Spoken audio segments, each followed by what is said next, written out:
Hey everybody, just wanted to talk about the actual cost of running a Bentley. Now, there's loads of videos on YouTube where people are talking about how much it costs to do modifications and stuff such as that.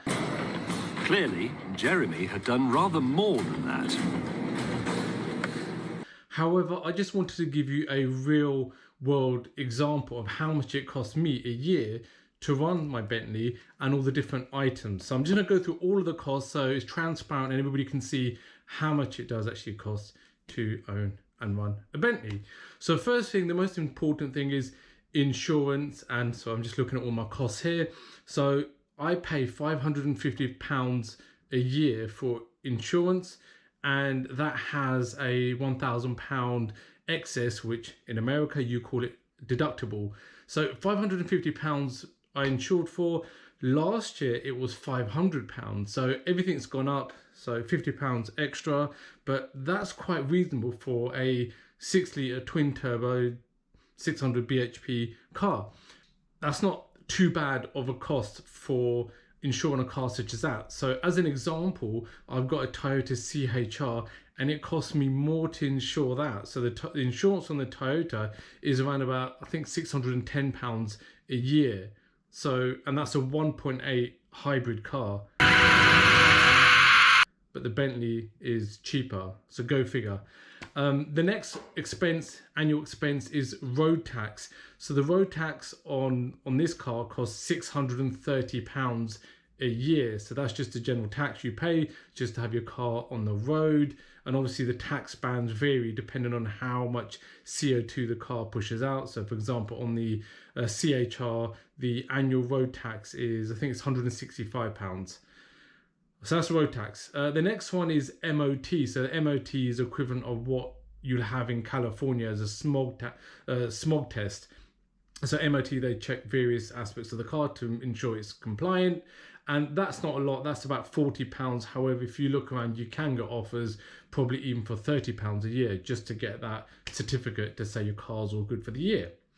Next one up is, of course, fuel. So average, I've had a look at how much mileage I do and how much it costs, roughly the cost of super unleaded, because you have to put super unleaded in the car, not any regular fuel. So that runs at 98, was it 99 one?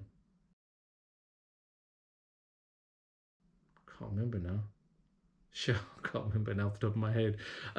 So I've calculated that I spend about £1,440 a year on fuel. So that's average, give or take. Sometimes I might spend more in a month, but on an average basis, I think it's about £1,440 a year goes towards fuel in the car. It is quite juicy at the moment. Now the weather's quite cold. I drove yesterday and I was getting 9.7 miles per gallon. Horrendous.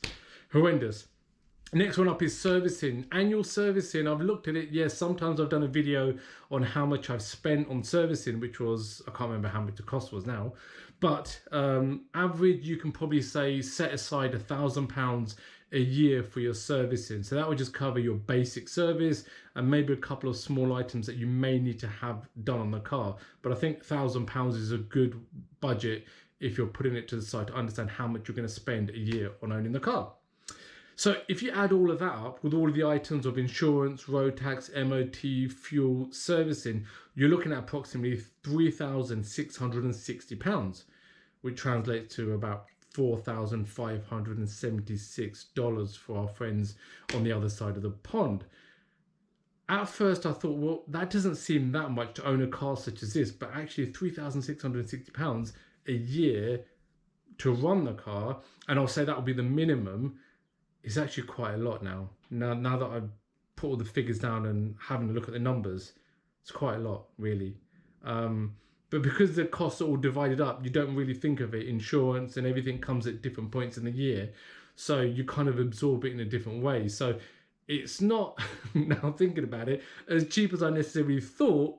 However, at least that gives you a good idea that if you're looking at getting a car like this, that's approximately how much money you're going to need to put into it each year to keep it running. And it's really important because you need to maintain it. And if you think about it, you're not going to buy one of these cars from somebody who hasn't maintained it, who on the MOT you have an advisory section. So if there's anything potentially wrong with a car, then they'll note it down. So you want to buy a car that's had a clean MOT history as well as a good service history as well from a reputable place. Of course, you've got to consider other aspects as well, such as brakes. So I've done another video on how much it cost me to do my disc and my pads, and I think that came in around about 1,200 or 1,300 to do all of those. So if at various points you have to do the brake pads, so typically with the brake pads, once you've had your discs and your pads done in one cycle, then the next time you're going to need your pads replaced.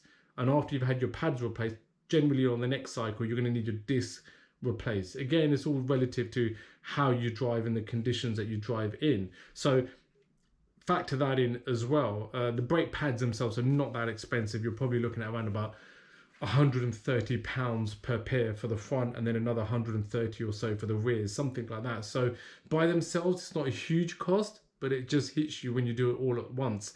And obviously tires as well.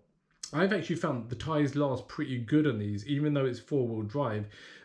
Generally, when I have the servicing done, they'll rotate. So the rear tires, they'll put to the front, and the fronts, they'll put to the back. Because on these, you still have, even though it's four-wheel drive, you have 60% drive from the rear and 40 generally from the front. That sometimes varies slightly, but generally that's the rule of thumb on how it works. So if you rotate your tires, it lasts a little bit longer, and generally I found that I'm replacing 2 tires at once. I think only once I probably replaced all 4 tires. I can't remember, but probably in about 6 months I think I probably need to replace my front 2 tires, and each tire costs about £280. And that's that Pirelli P0 tires which you've got to put on it. So there you go. It's not that bad in terms of the annual running cost of a Bentley Continental GT Speed, £3,660 or so. But then again, it is a lot. So, you know, factor it in. You can buy a cheap car for £25,000, but then that you might need to throw more money in terms of on your actual servicing cost or repair costs. So at least everybody, you understand now how much it costs, and that's real world figures that I've experienced myself. Sharing it with you guys, hopefully that will help you make an informed decision on if it is the right car for you or not. If you like the video, don't forget to give it a thumbs up, and please subscribe. It really does help my channel. I haven't said that in a long time actually, subscribe. So thank you very much.